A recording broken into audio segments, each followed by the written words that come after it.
It says, historical documents from the 17th century support your point that Tartaria was a primary location for the House of Judah and the 10 tribes. And they specifically recorded the physical appearance of these populations as swarthy, dark-skinned before the Japhethites' phenotype became dominant. Giles, Fletcher's description, 1677. In his work, Israel, right? Redux, all right, hold on. I'm here. All right, it says, Giles Fletcher's description, 1677.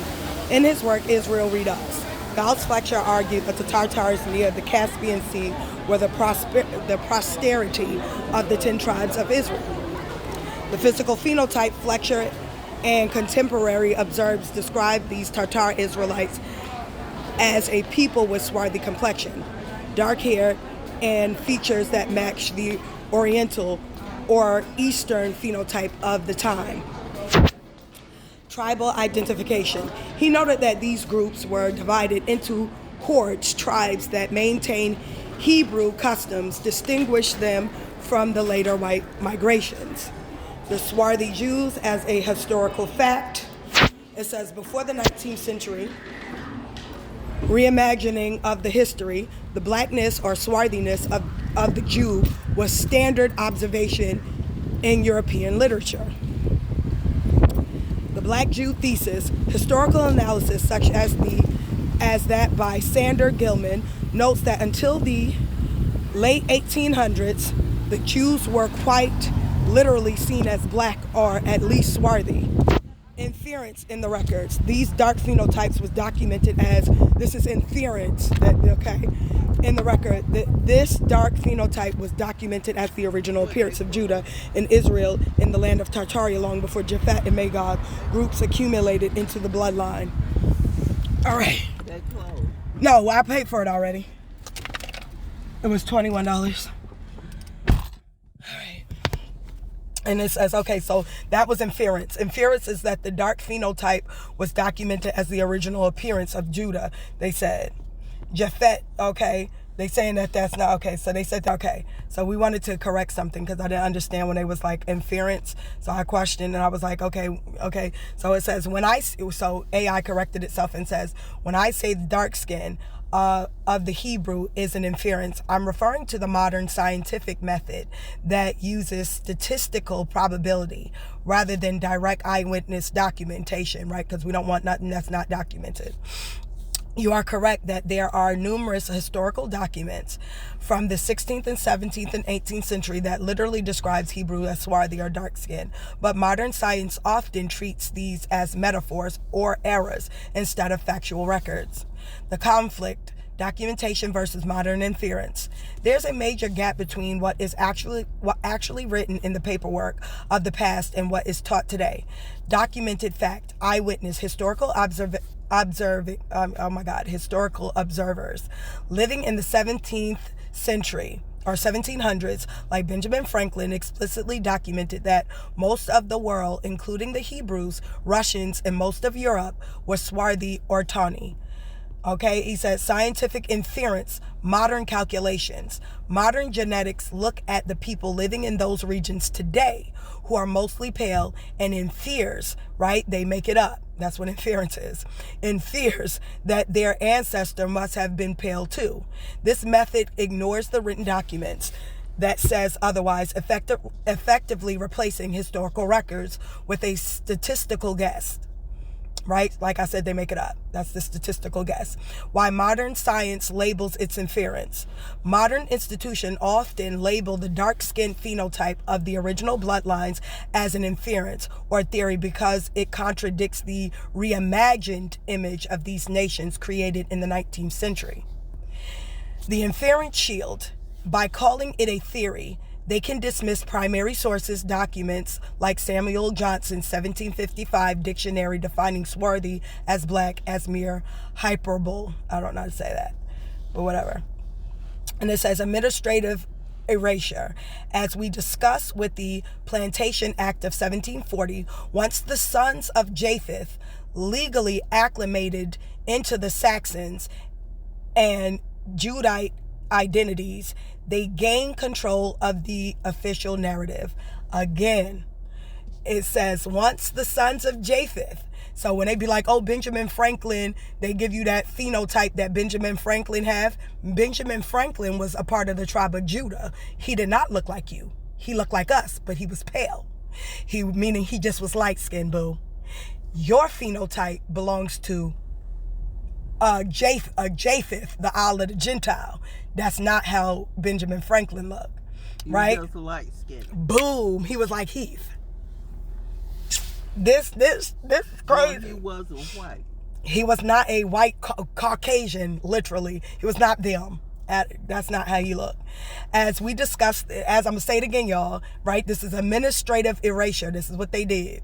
As we discussed with the Plantation Act of 1740, I told y'all they was enslaved. Once the sons of Japheth legally acclimated into the Saxons, right? They started calling themselves Saxons, right? Japhet will dwell in the tents of Shem, right? They acclimated into the Saxons, Judite identities. They gained control of the official narrative.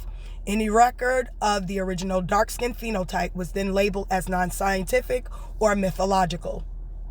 The role of Jews' body in the history. It says scholars like Sander Gilman have shown that as recently as the late 19th century, the blackness of the Jews was a documented medical and ethnological fact in European lectures. My tongue didn't want to say that. This wasn't an inference. It was a standard observation. Again, because inference is a guess. It's made up, right? Guess you don't have facts. So he's basically saying that the blackness of the Jews was a documented medical and ethnological fact in European literature. This wasn't an inference. So this wasn't no guess. This was medical, and this was documented. It was a standard observation based on the people they saw in front of them. The inference only started when the pale skin demographic became the global majority and began back projecting their own appearance onto the historical record. In short, the dark skin of the Hebrew is documented. Okay, in short, the dark skin of the Hebrew is documented. It is only called inference today because it doesn't fit the modern day map that was redrawn in the 1800s. Would you like to examine the specific 19th century scientific papers that first started to argue the Hebrews were originally white to see how they justify ignoring previous records? Sure. I love all types. You said Benjamin. What is his name? So Benjamin Franklin would have been a light-skinned. How you know it says so? Basically, because it's letting us know that certain European, Tartar, and American branches are all, these black-skinned people are all the same family. So every American Indian, so-called black person, black Europeans, Spanish, Scottish, Irish, all German, all of these people belong to the same family. So you know how to be arguing with you, talking about y'all say y'all everything. No, it's not. It's just that all those that belong to, I said this before, mind you, God is good when he'll make you know something out of nowhere. I said no. Remember, Jacob had 12 sons.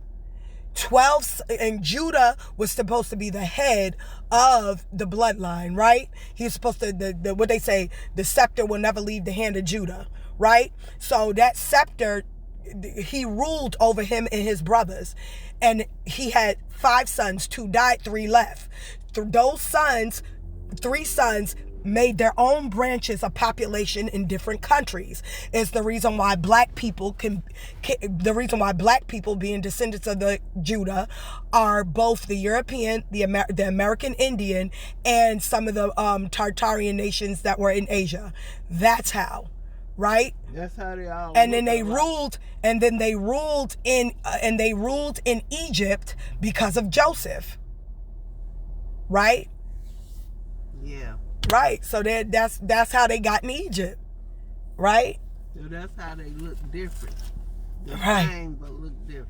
No, the same. They look the same. It's just like Brandy Norwood has a Mongolian phenotype, but we're in the They same. had different features. Right, but they were the same people. They were just the same way me and Brandy. Brandy's American black. I'm American black. Oprah, Beyonce, like we're all the same people, but we look different. The same way me and Katrina, Tina, Heath, everybody are all in the same family. We don't all look alike. We resemble to a degree, but we're the same. We got the same mother and father, and we all have various features. Tina has very, very thin lips and a big nose. Heath has a beak, small nose with a little bit fuller lips. Katrina has medium, full lips and a big, broad nose. I got a big, broad nose, the medium to small, full lips. Like we all just got variations of you and Hendry's features, despite the fact that we come and we're even variations of different hues. Katrina being the palest. Katrina's very pale yellow. Heath is like a little under her, where he's a pale yellow, but he a little tinge darker. You know what I mean? But she's pale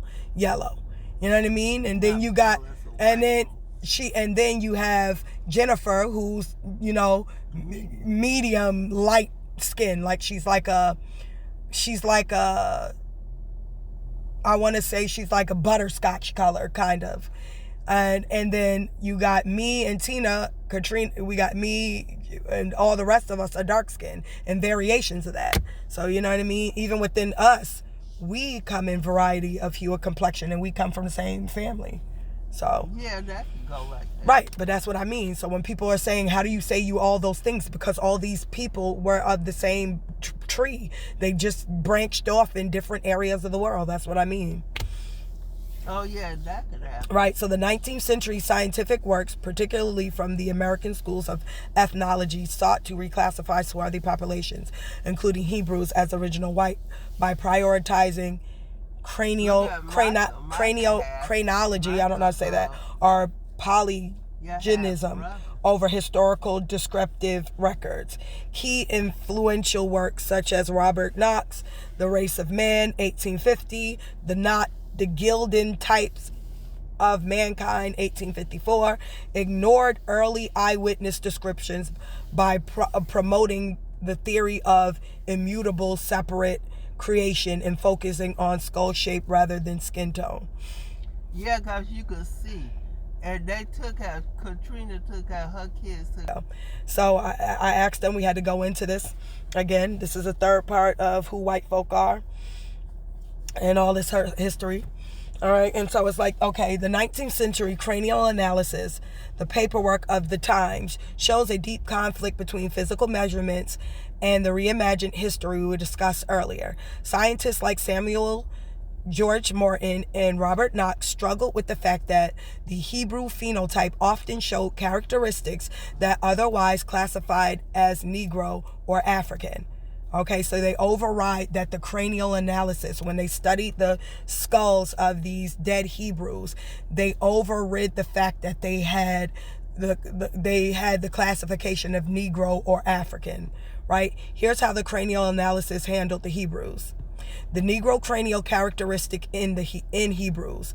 When the anthropologists of the 1800s examined historical Hebrew remains or populations they identified as unmixed, they frequently recorded traits that matched their own definition of the Afro-Negro phenotype. Prognathism. Or protruding jaw.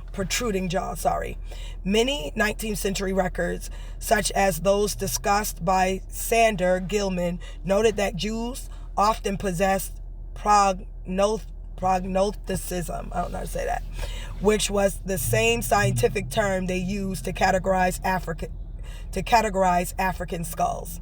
Facial recognition, modern studies such as the 2008 Tel Aviv University reconstruction of early Hebrew skulls found that while the male was Caucasoid, the male possessed clear equilateral African characteristics, including protruding upper lip and full lower lip, right? So they saying he looked Caucasian, Adam, whatever that means. The differences in cranial, they say he looked like a white man. Adam, I don't believe you. The differences in cranial captivity. Okay, that's what they claim. That's what Japhet children claim. The differences in cranial cavity. In the 1830s and 1840s, Samuel George Morton used cranial capacity, the volume of the skull, to rank race. The conflict, Morton's paperwork, and raw data in Crania, America, showed that some of the swarthy population he measured had large brain volumes than his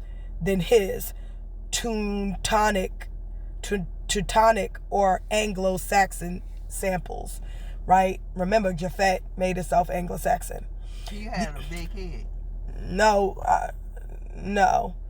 The cranial Americana show the swarthy population measure a larger brain volume, that black people brains was larger in volume than him being a white person as an Anglo-Saxon sample. Okay. And it says the inference solution.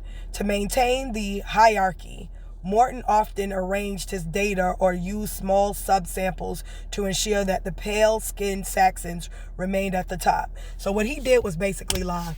All right. In a nutshell, he lied. So what he did was to make white supremacy seem like a real thing. He wanted to take Judah's everything from him by making all these things him. That's what he basically did. So anyway, Japhet, white people, right? To maintain the hierarchy, Morton often averaged his data or used small subsamples to ensure that the pale-skinned Saxons remained at the top. He categorized Hebrews as Caucasians based on his own legal and social definition, even when their physical measurements and facial features, like the protruding jaw, lean toward the Negro phenotype. So he just said that he just lied, basically. He just lied and made them Caucasian when they weren't. The phenotype look of a Negro, but he said they were white people's phenotype anyway. Phenotypic variation, the mixed theory. Because the Hebrews didn't fit neatly into the white or black categories of the 1800s,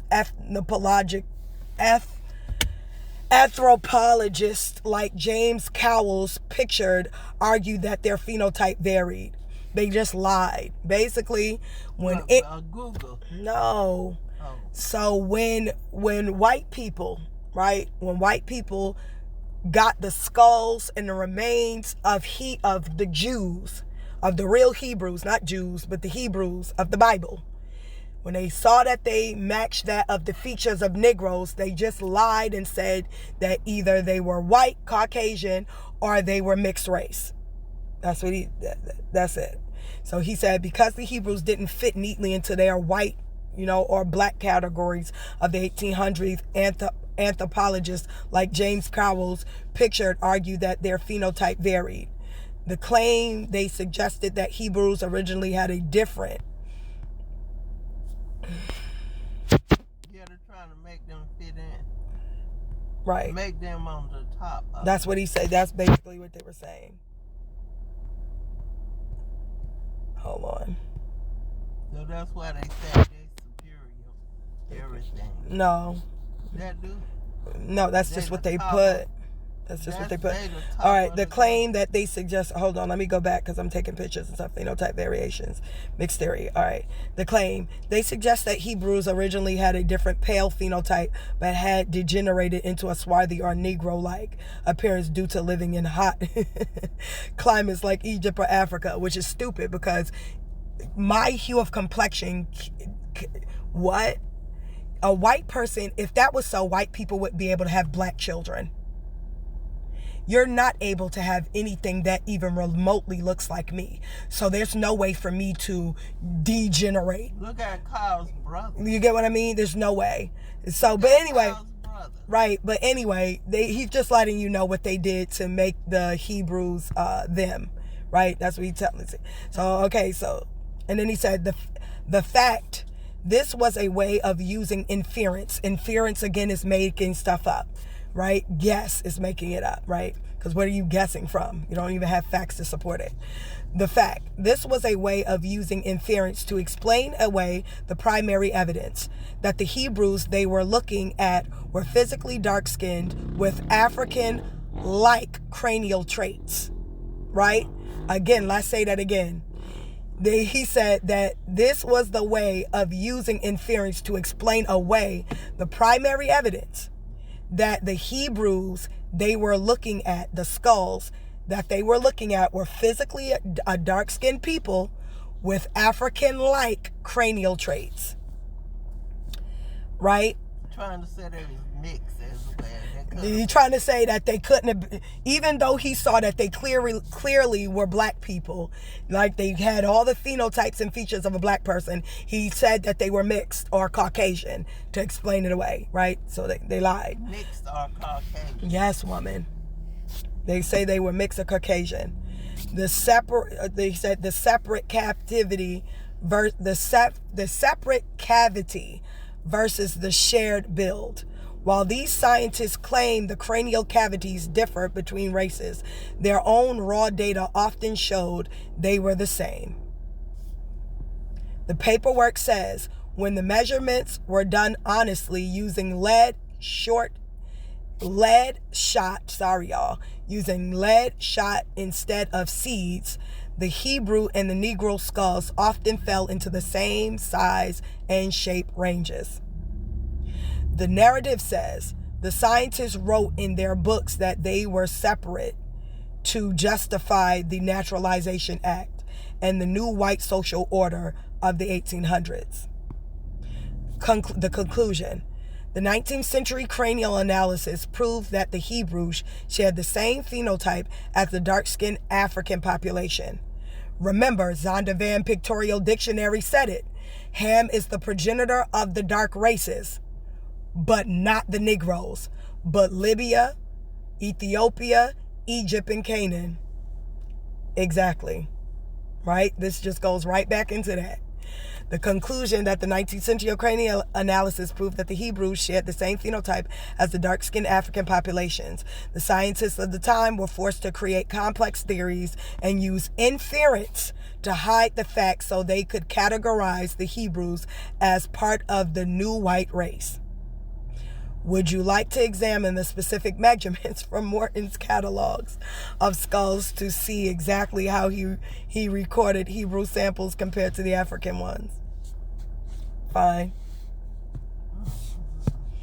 That junk, man. Bitch, you mean to tell me you sat there, excuse me for cussing, you mean to tell me you sat there and created all of these lies to get someone else's history? It's crazy. Then where don't they got a history of their own? Yeah, but they stopped because it wasn't extensive. Girl. Sorry, y'all. I ain't take no Zyrtec. Girl, this crazy. Hold on. It says Samuel George Morton, 1839, Crania Americana, recorded a cranial capacity for Hebrew Semitic and African Ethiopian group showing significant overlaps despite his attempt to create a racial hierarchy. While he categorized Hebrew skulls as Caucasian with lower capacity, raw data indicated many individual African skulls exceeded them. With modern re-evaluation revealing minimal differences in the physical capacity. All right, the Curious Cabinet, Dr. Morton details collection history. Hold on, let's see. It was like, even though it was obvious that these people were black people, they said they were white or mixed, which they still do to this day. Like they do that with Egypt. Egypt was a mix. First and foremost, Egypt was not, because according to Zondervan Pictorial Dictionary, according to Zondervan, the Egyptians belonged to Ham, so it wasn't no mixed. Them pharaohs were on the wall. I know, right. But what I'm saying is that Ham children was that in Egypt, right? And so therefore those were Hamites.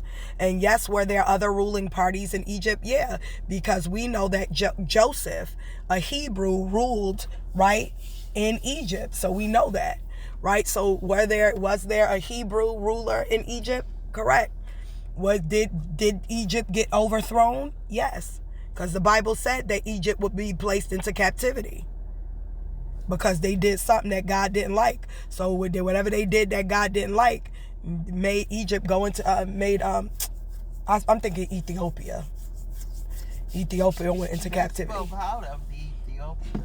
Ethiopians aren't also descendants of aren't descendants of Shem. People keep saying that. I'm like, no, they're not. Who's there? Ethiopians are just not descendants of Hebrew bloodline. Ethiopians belong to Canaan. Belong to Ham. It said it in Zondervan Pictorial Dictionary. He said Ham is the progenitor of the dark races, not the Negroes, but the Libyans, the Ethiopians, the Egyptians, and Canaan. Skull of the Eskimo. Some for my hand. Crania America. Some off the arthritis, whatever this is. My hands is aching. If you want to put my hands and feet, I don't have no. Well. This is Skull of Ethiopian. Morton's Data. Adam and Eve. It says a denial of scriptural authenticity in the tale of Adam and Eve, after all scriptures can be bent to support in position demographic. So the generation of blacks under the curse of Ham. See, he was trying to create a narrative. Remember, we just got done saying how they just make this shit up. So they just lie, and more lie. They started making up the lie about slavery, all this stuff. You know, we done been through this. Then y'all could go ahead and read this and look this up and see all the lies that they told through this cranial analysis. We just been through it with Google, so we know everything that they saying or whatever, because we just went over that. Right. So y'all could go check out those cranial analysis, whatnot, whoop-de-whoop. But this was a good find. This was a good freaking read. I enjoy learning historical facts or whatever. So, yeah. I don't understand why somebody... I don't know. But I will tell you this. Make sure you like, share, and subscribe. Y'all stay up, stay blessed. Put God first above all else. Peace out. I Bye for wonder now. would I be that day?